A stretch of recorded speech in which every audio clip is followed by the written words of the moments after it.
الحمد لله رب العالمين، والصلاة والسلام على سيد الأنبياء والمرسلين. أما بعد، فأعوذ بالله من الشيطان الرجيم. بسم الله الرحمن الرحيم. مثل الذين ينفقون أموالهم في سبيل الله كمثل حبة أنبتت 7 سنابل في كل سنبلة 100 حبة والله يضاعف لمن يشاء والله واسع عليم. وقال النبي صلى الله عليه وسلم: بني الإسلام على 5: شهادة أن لا إله إلا الله وأن محمدا عبده ورسوله وإقام الصلاة وإيتاء الزكاة والحج وصوم رمضان. صدق الله العظيم وصدق رسوله النبي الكريم. اللهم صل على سيدنا وشفيعنا وحبيبنا وكريمنا ومولانا محمد وعلى آله وأصحابه أجمعين. برادران اسلام، معزز سامعین، بزرگوں اور دوستوں،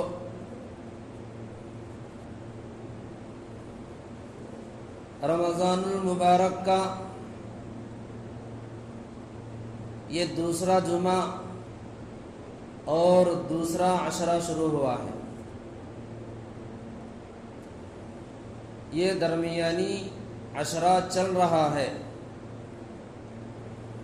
پہلا عشرہ رمضان کا رحمت کا ہے، دوسرا مغفرت کا ہے، تیسرا جہنم سے خلاصی کا ہے. حدیث پاک میں آتا ہے کہ جب رمضان کا دوسرا عشرہ چل رہا ہو تو کثرت سے استغفر اللہ الذی لا الہ الا هو الحی القیوم واتوب الیہ پڑھنا چاہیے. اپنے خالی اوقات میں جب ہم ذکر کرتے ہیں، دیگر اذکار کے ساتھ اس ذکر کو بھی شامل کر لینا چاہیے. برادران اسلام، رمضان کا یہ مبارک مہینہ نیکیوں کی بہار لے کر آتا ہے. یہ نیکیاں کمانے کا بہترین موقع ہے.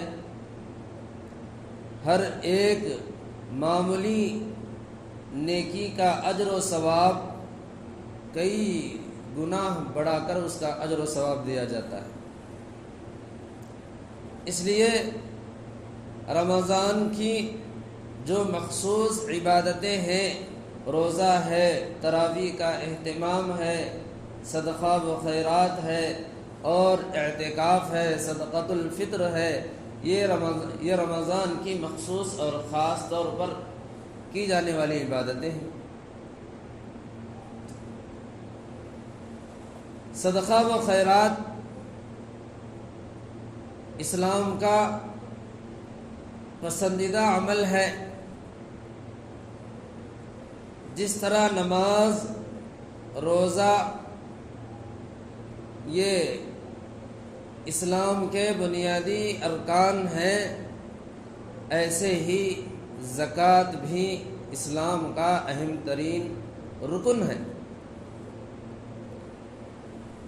اسلام کی بنیاد 5 ستونوں پر رکھی گئی ہے.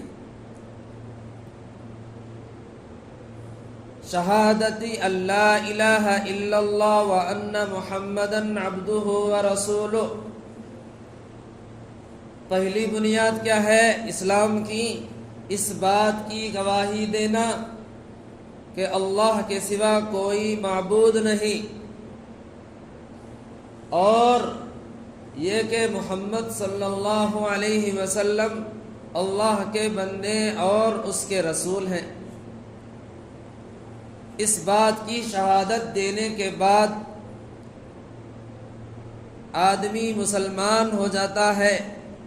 مومن کہلاتا ہے، اب اس کو اس شہادت کے بعد اس کے اوپر چند ذمہ داریاں عائد ہوتی ہیں۔ ان ذمہ داریوں میں سب سے پہلی ذمہ داری وَإِقَامِ الصَّلَاةِ، نماز کی ذمہ داری ہے کہ اس کے اوپر نماز فرض ہو گئی۔ اب نماز کا ادا کرنا اس کے لیے لازم اور ضروری ہے، اس کے بغیر اس کے لیے یہاں پر چارہ نہیں ہے۔ جس طرح نماز اس کے اوپر فرض ہے، وَإِقَامِ الصَّلَاةِ وَإِيتَاءِ الزَّكَاةِ، اور زکوٰۃ کا ادا کرنا بھی اس کے لیے ضروری ہے۔ یہ چار عبادتیں ایسی ہیں، نماز، روزہ، زکوٰۃ اور حج، یہ چار ایسے ہیں، اس میں سے دو بدنی ہیں اور دو مالی ہیں۔ دو عبادتیں ایسی ہیں، نماز، روزہ، ان عبادتوں کو ادا کرنے میں پیسے نہیں لگتے، بلکہ ہر عام و خاص آدمی مسلمان ان دو عبادتوں کو بآسانی انجام دے سکتا ہے۔ اس کے اندر پیسوں کی ضرورت نہیں ہے، ان کو ادا کرنے کے لیے امیر ہونا ضروری نہیں ہے، بلکہ غریب آدمی بھی نماز ادا کر سکتا ہے۔ امیر آدمی بھی امیر آدمی کے اوپر بھی نماز فرض ہے، غریب آدمی کے اوپر بھی نماز فرض ہے، امیر آدمی کے اوپر بھی روزہ فرض ہے، غریب آدمی کے اوپر بھی روزہ فرض ہے۔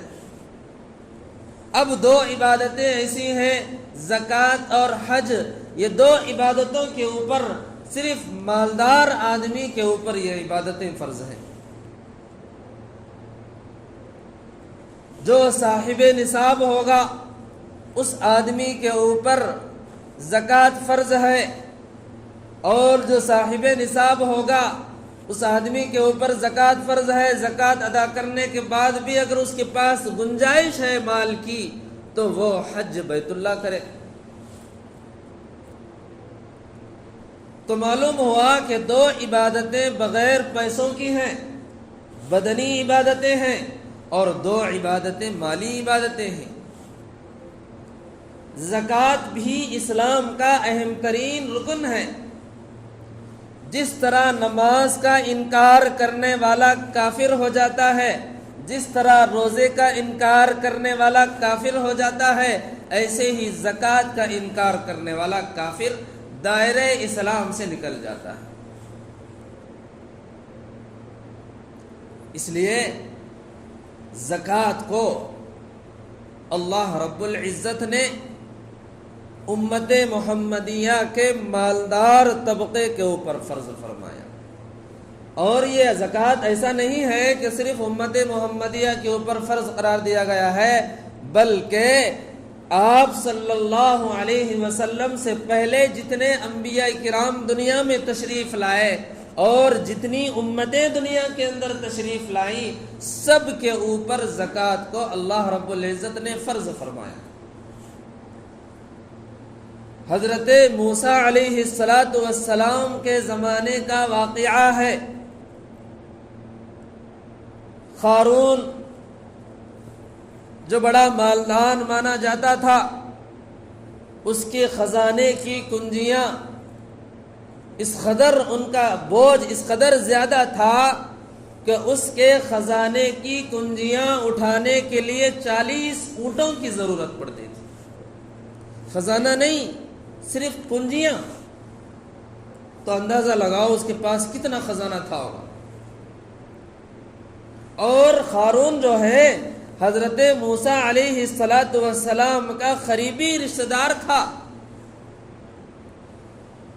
اور حضرت موسیٰ سے اس کے بہت سارے اچھے تعلقات تھے، اور شروع میں وہ غریب تھا، حضرت موسیٰ کے ساتھ تعلقات اچھے تھے۔ تعلقات کی بنیاد پر حضرت موسیٰ سے مشورہ کر کے اس نے ایک بزنس شروع کیا۔ وہ بزنس کے اندر اس نے اتنا ماہر ہوا، اتنا بڑا مالدار بنا کہ اس کی یہ حالت ہو گئی کہ اس کے خزانوں کی کنجیاں اٹھانے کے لیے 40 اونٹوں کی ضرورت پڑتی تھی۔ جب حضرت موسیٰ علیہ السلام پر وحی نازل ہوئی کہ اے موسیٰ اپنی امت کے مالداروں سے کہیے کہ وہ اپنے مال کا 40واں حصہ راہ خدا میں خرچ کر دیں، تو حضرت موسیٰ علیہ السلام حکم خداوندی کے مطابق لوگوں کو جمع فرمایا۔ لوگوں کو جمع فرمانے کے بعد اعلان فرمایا کہ دیکھو بھائیو، اللہ کا حکم آیا ہے کہ اللہ نے تم پر زکوٰۃ کو فرض فرمایا ہے، لہذا تم میں سے ہر مالدار آدمی اپنے مال کا 40واں فیصدی حصہ راہ خدا میں خرچ کرے، غریبوں میں، یتیموں میں، بیواؤں میں، محتاجوں میں خرچ کرے۔ اب قارون جو ہے یہ بیان سننے کے بعد گھر گیا، گھر میں جا کر کے اپنے خزانے کا 40واں حصہ نکالا تو اس کو بہت نظر آیا، کیونکہ اس کے پاس مال ہی تو تھا زیادہ۔ جب زیادہ مال ہوگا تو 40واں اتنا ہی زیادہ نظر آئے گا۔ جب اس کے سامنے جب وہ گھر جا کر کے پورے اپنے مال کی خزانے کی جمع کر کے اس کا حساب لگا کر کے 40واں حصہ نکالا تو اس کو بہت نظر آیا۔ اب اس نے حضرت موسیٰ علیہ السلام کے خلاف سازشیں کرنے لگا، بدنام کرنے لگا۔ مال کی محبت کی وجہ سے وہ اللہ رب العزت کے نظروں سے گر گیا، اور اس کی یہ حالت ہو گئی کہ اتنا مال و دولت ہونے کے باوجود اللہ تبارک و تعالیٰ نے اس کے سارے خزانوں کو زمین کے اندر دھسا دی، اس کو بھی اور اس کے مال کو بھی اللہ نے زمین کے اندر دھسا دیا۔ اس وقت اس کا مال کچھ کام نہیں آیا۔ بزرگوں اور دوستو، زکوٰۃ کہتے ہیں پاک کرنے کو، زکوٰۃ پاک کرنے کو بھی کہتے ہیں اور زکوٰۃ حفاظت کرنے کو بھی کہتے ہیں۔ آدمی، مالدار آدمی اپنے مال کی زکوٰۃ نکالتا ہے تو اپنے پاس جو بیلنس ہے وہ مال کو، وہ اپنے بیلنس کو پاک کر لیا زکوٰۃ نکالنے کے بعد۔ اگر آدمی، مالدار آدمی اپنے مال کی زکوٰۃ نکالتا ہے تو اپنے مال کو محفوظ کر لیا، دنیاوی آفتوں سے بھی اس کا مال محفوظ ہو گیا اور اخروی آفتوں سے بھی اس کا مال محفوظ ہو گیا۔ دنیاوی آفتوں سے اس کی جان بھی محفوظ ہو گئی اور اخروی آفتوں سے بھی اس کی جان محفوظ ہو گئی۔ اللہ کے رسول صلی اللہ علیہ وسلم فرماتے ہیں، من ادا زکاتہ مالی ہی، کہ جس نے اپنے مال کی زکوٰۃ ادا کی اس نے اپنے شر، اس کے شر سے اس نے حفاظت حاصل کی، محفوظ ہو گیا۔ کیا مطلب ہے کہ اللہ کے رسول صلی اللہ علیہ وسلم فرماتے ہیں کہ آدمی جب مال کی زکوٰۃ نکالتا ہے تو اس کا مال بھی محفوظ ہو گیا، وہ بھی محفوظ ہو گیا۔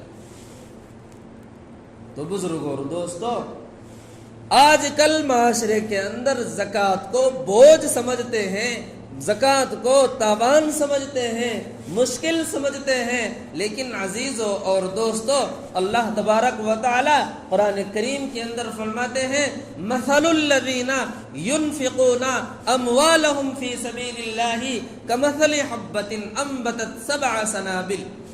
فرماتے ہیں مثال اس آدمی کی جس نے اللہ کی راہ میں مال خرچ کیا۔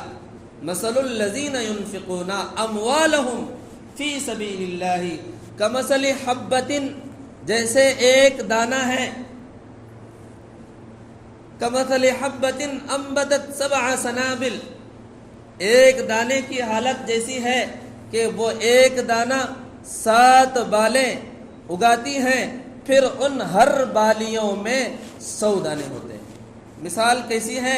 اللہ تبارک و تعالیٰ نے کتنی بہترین مثال دے کر فرمایا ہے کہ جو آدمی اپنے مال کی زکوٰۃ نکالتا ہے، اپنے مال میں سے صدقہ و خیرات کرتا ہے، محتاجوں میں خرچ کرتا ہے، غریبوں میں خرچ کرتا ہے، بے سہارا لوگوں میں اپنی حلال کمائی خرچ کرتا ہے، اس کی مثال ایسی ہے کہ اگر وہ 1 روپیہ خرچ کرتا ہے تو گویا اس نے اللہ کی راہ میں 1 روپیہ خرچ کرنے کے بدلے میں، جس طرح ہم زمین میں 1 دانہ بوتے ہیں، اس 1 دانے سے درخت کے اندر کئی بالیں اگتی ہیں، کئی بالوں کے اندر 100 دانے اور اس سے زیادہ بھی ہوتے ہیں۔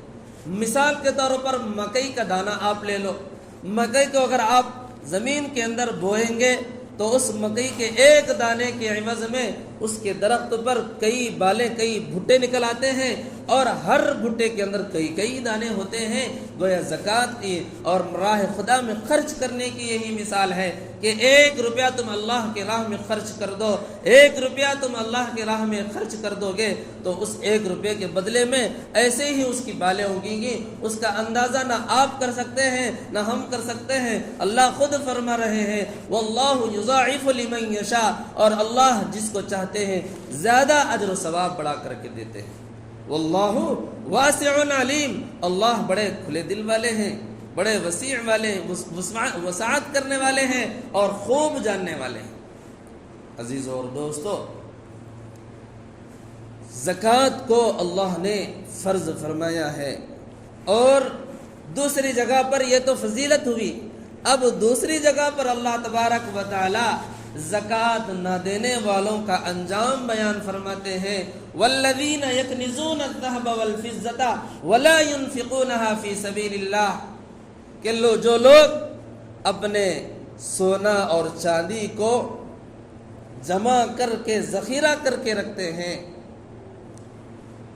یوم یحمى علیہا فی نار جہنم فتکوی بها جباہہم وجنوبہم وظہورہم ھذا ما کنزتم لانفسکم فذوقوا ما کنتم تکنزون۔ اللہ فرما رہے ہیں کہ ان مالوں کو، ان سونا چاندی کو، ان مالوں کو قیامت کے دن جہنم کے اندر ان کو تختہ بنایا جائے گا، اور اس تختے کو آگ کے انگارے پر، جہنم کے انگارے کی صورت میں اس کو بنایا جائے گا، اور اس مال و دولت کے ذریعے سے اس کے پیشانی کو داغا جائے گا، اس کے پہلوؤں کو داغا جائے گا، اور ان کی پیٹھوں کو داغا جائے گا۔ اب سوال پیدا ہوتا ہے کہ مالدار آدمی جو زکوٰۃ نہیں نکالتا، اس کو قیامت میں اس کو جہنم کے اندر اس طرح کا عذاب کیوں دیا جاتا ہے کہ اس کے پیشانی کو داغا جاتا ہے، اس کے پہلوؤں کو داغا جاتا ہے، اس کے پیٹھوں کو جہنم کے اندر عذاب دیا جاتا ہے، اس کے مال کی بدولت، اس کے خزانے کی بدولت، اس کے جمع کر کے رکھنے کی بدولت؟ تو فرماتے ہیں کہ جب وہ دنیا کے اندر مال کماتا تھا اور اس کے اندر مال کی محبت اور مال کا گھمنڈ اور مال کا غرور جب اس کے اندر آتا تھا تو اپنے پیشانی پر بل نکالتا تھا، اس لیے اس کی پیشانی کو داغا جائے گا، اور اپنے بازوؤں کا، اپنے ہاتھوں کے بلبوتے پر، اپنے ہاتھوں کی قوت پر وہ مال کماتا تھا، مال حاصل کرتا تھا، اور اللہ کے راہ میں اس مال میں سے خرچ نہیں کرتا تھا۔ جب اس کے پاس راہ خدا میں خرچ کرنے کی بات کی جاتی تھی تو پیشانی پر بل لاتا تھا اور ہاتھوں سے اٹھا کر منع کرتا تھا، انکار کرتا تھا، تو اس لیے اس کے بازوؤں کو بھی داغا جائے گا، اور اس مال کو جمع کر کے بازاروں سے اپنے گھر کو لے جاتا تھا، اور اپنے گھر سے بازار کو پیٹھ پر لاد کر لے جاتا تھا، لانا لے جانا کرتا تھا، اس لیے بھی اس کی پیٹھ کو عذاب دیا جائے گا۔ بزرگ اور دوستو، اللہ تبارک و تعالیٰ نے زکوٰۃ کو فرض اس لیے فرمایا ہے کہ دنیا کے اندر مختلف قسم کے لوگ ہیں، امیر بھی ہیں، غریب بھی ہیں۔ اللہ تبارک و تعالیٰ چاہتے ہیں کہ امیر کو مال دے کر اللہ تبارک و تعالیٰ آزما رہے ہیں، اور غریب کو غربت کی حالت میں رکھ کر اللہ تبارک و تعالیٰ آزما رہے ہیں۔ اور بزرگ اور دوستو، زکوٰۃ اسلام کا اہم ترین فریضہ ہے۔ جو آدمی زکوٰۃ نہیں نکالتا ہے وہ اللہ کی نظر میں اور اللہ اس سے محبت نہیں فرماتا۔ بزرگ اور دوستو، زکوٰۃ اسلام کا اہم ترین فریضہ ہے۔ زکوٰۃ جو نہیں نکالتا وہ در حقیقت وہ اللہ کے ایک اہم ترین رکن کو، ایک اہم ترین فریضے سے اپنے آپ کو پہلو تہی اختیار کر رہا ہے۔ جو آدمی زکوٰۃ کا انکار کرتا ہے وہ دائرے اسلام سے نکل جاتا ہے، اور جو آدمی جان بوجھ کر زکوٰۃ نہیں دیتا وہ بہت بدترین گناہگار ہے۔ بزرگ اور دوستو، جو آدمی جس کے پاس 52.5 تولے چاندی ہو، یا 7.5 تولے سونا ہو، یا پھر نقد رقم ہو، یا پھر مال تجارت ہو، ایسے آدمیوں کے اوپر زکوٰۃ فرض ہے، اس کے اوپر حولان حول شرط ہے۔ اگر کسی کے پاس